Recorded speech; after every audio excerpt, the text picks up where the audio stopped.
ഒരു മാർച്ചോ ഒരു സംഘർഷമോ വന്നു കഴിഞ്ഞാൽ പോലീസുകാർക്ക് എന്ത് സുരക്ഷയാണ് ആഭ്യന്തര വകുപ്പ് നൽകുന്നത് എന്നുള്ള ചോദ്യമാണ് ഉയർന്നു വരുന്നത്.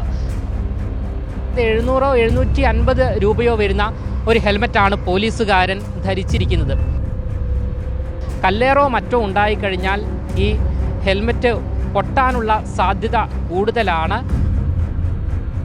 ഉയർന്ന ഉദ്യോഗസ്ഥർ പോലീസ് സേനയുടേതായ ഹെൽമറ്റുകൾ ഉപയോഗിക്കുന്നുണ്ട്. ഇവിടെ സാധാരണക്കാരായ പോലീസുകാരാണ് ഇത്തരത്തിൽ വളരെ വലിയ രീതിയിൽ ബുദ്ധിമുട്ടുന്നത്.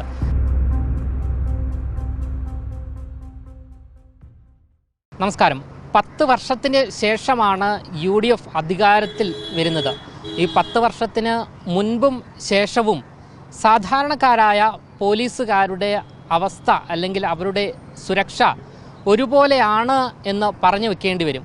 കാരണം ഇക്കഴിഞ്ഞ ദിവസം കണ്ണൂരിൽ നിന്നും മുൻ മുഖ്യമന്ത്രി പിണറായി വിജയൻ്റെ വീടിനടുത്ത് സുരക്ഷ ഏർപ്പെടുത്തുന്നതിനായി 2-3 പോലീസുകാരെ നിയോഗിച്ചിരുന്ന ആ പോലീസുകാരുടെ അവസ്ഥ അവർ കഴിഞ്ഞിരുന്ന, അതായത് 10 വർഷം യാതൊരുവിധ സുരക്ഷയോ ഒന്നും തന്നെ ഇല്ലാതെ, വെയിലെന്നോ മഴയെന്നോ ഇല്ലാതെ സെക്യൂരിറ്റി നിന്ന പോലീസുകാരുടെ അവസ്ഥ പുറം ലോകത്ത് എത്തിയതാണ്.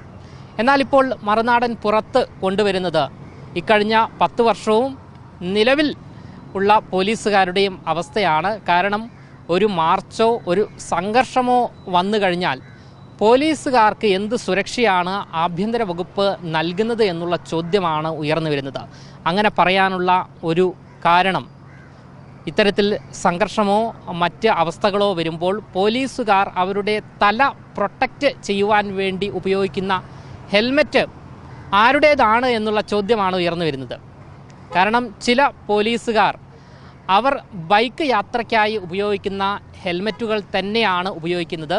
ഇന്ന് 10 വർഷത്തിന് ശേഷം SFIയുടെ സമരം സെക്രട്ടേറിയറ്റിലേക്ക് നടക്കുമ്പോൾ സമാനമായ കാഴ്ച തന്നെയാണ് കാണുവാൻ സാധിക്കുന്നത്.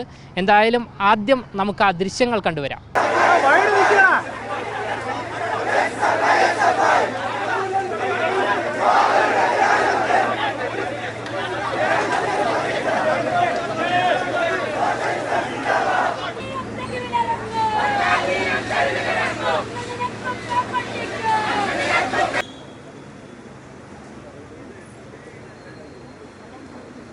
എന്തായാലും ആഭ്യന്തരമന്ത്രി ശ്രീ രമേശ് ചെന്നിത്തല ദയവ് ചെയ്ത് ഈ വാർത്ത കാണേണ്ടതുണ്ട്. ഇക്കഴിഞ്ഞ കുറേ വർഷക്കാലമായി സാധാരണക്കാരായ പോലീസുകാരുടെ അവസ്ഥയും അവരുടെ സുരക്ഷയും ഭയാനകമാണ്.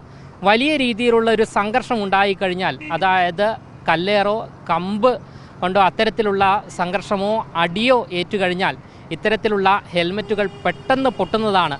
ഇവിടെ നമുക്ക് കാണുവാൻ സാധിച്ച ഒരു ഹെൽമറ്റിന് ഏകദേശം, അതായത് ഒരു ലോക്കൽ ഹെൽമറ്റാണത്, അതിനൊരു ബ്രാൻഡ് പോലും ഇല്ല, 750-ലധികം, അതായത് 700 750 രൂപയോ വരുന്ന ഒരു ഹെൽമറ്റാണ് പോലീസുകാരൻ ധരിച്ചിരിക്കുന്നത്. ആഭ്യന്തര വകുപ്പ് ഇതുവരെയായിട്ടും പോലീസുകാരുടെ സുരക്ഷ പരിഗണിച്ചുകൊണ്ടുള്ള ഒരു എക്യുപ്മെൻറ്റ്സ് പോലും നൽകിയിട്ടില്ല എന്ന് നമുക്കിവിടെ വ്യക്തമാവുകയാണ്. കാരണം കല്ലേറോ മറ്റോ ഉണ്ടായിക്കഴിഞ്ഞാൽ ഈ ഹെൽമറ്റ് പൊട്ടാനുള്ള സാധ്യത കൂടുതലാണ്. അതുകൊണ്ട് ആഭ്യന്തരമന്ത്രിയായ രമേശ് ചെന്നിത്തല ഈ വാർത്ത ശ്രദ്ധിച്ച് സാധാരണക്കാരായ പോലീസുകാരുടെ ഇത്തരം വിഷയങ്ങൾ പരിഗണിക്കണം എന്നുള്ളതാണ് നമുക്ക് പറഞ്ഞു വയ്ക്കാനുള്ളത്. പല പോലീസ് ഉദ്യോഗസ്ഥരും അവരവരുടെ ഹെൽമറ്റുകളാണ് ഉപയോഗിക്കുന്നത്. അത് പലതും പല കമ്പനികളുടേതാണ്. ചിലതിന് കമ്പനി പോലുമില്ല. നേരത്തെ പറഞ്ഞതുപോലെ 700 750 രൂപയ്ക്ക് വാങ്ങുന്ന സാധാരണ ലോക്കൽ ഹെൽമറ്റുകളാണ്. അവരുടെ നിവർത്തികേട് കൊണ്ടാണ് ഇത്തരത്തിൽ അവർ ചെയ്യുന്നത്. എന്തായാലും ഭൂരിപക്ഷം ഉദ്യോഗസ്ഥരും ഇത്തരത്തിൽ അവരവരുടെ ഹെൽമറ്റ് തന്നെയാണ് ഉപയോഗിക്കുന്നത്. അതേസമയം തന്നെ ഉയർന്ന ഉദ്യോഗസ്ഥർ പോലീസ് സേനയുടേതായ ഹെൽമറ്റുകൾ ഉപയോഗിക്കുന്നുണ്ട്. ഇവിടെ സാധാരണക്കാരായ പോലീസുകാരാണ് ഇത്തരത്തിൽ വളരെ വലിയ രീതിയിൽ ബുദ്ധിമുട്ടുന്നത്. അവരും മനുഷ്യരാണ് എന്നുള്ളൊരു പരിഗണന നമ്മളെല്ലാവരും തന്നെ നോക്കിക്കാണേണ്ടതാണ്, പരിഗണിക്കേണ്ടതാണ്. അവരവരുടെ തല പോയി കഴിഞ്ഞാൽ അല്ലെങ്കിൽ ഒരു കല്ലേറോ മറ്റോ ഉണ്ടായിക്കഴിഞ്ഞാൽ അവരുടെ തലയാണ് പോവുക, അല്ലെങ്കിൽ അവരുടെ കുടുംബത്തിനാണ് പോവുക എന്നുള്ളതാണ് നമുക്ക് പറഞ്ഞു വയ്ക്കാനുള്ളത്. അതുകൊണ്ട് തന്നെ സാധാരണക്കാരുടെ പോലീസുകാരുടെ സുരക്ഷ കൂടുതൽ പരിഗണിക്കണം. അതിനുള്ള പരിഹാരം നിലവിലുള്ള ആഭ്യന്തര വകുപ്പ് മന്ത്രി ശ്രീ രമേശ് ചെന്നിത്തല സ്വീകരിക്കുമെന്നുള്ള വിശ്വാസത്തോടു കൂടി നമ്മൾ ഈ വാർത്ത നിർത്തുകയാണ്. ക്യാമറമാൻ ആഷിഖിനൊപ്പം അമൽ രുദ്ര, മറുനാടൻ മലയാളി, തിരുവനന്തപുരം.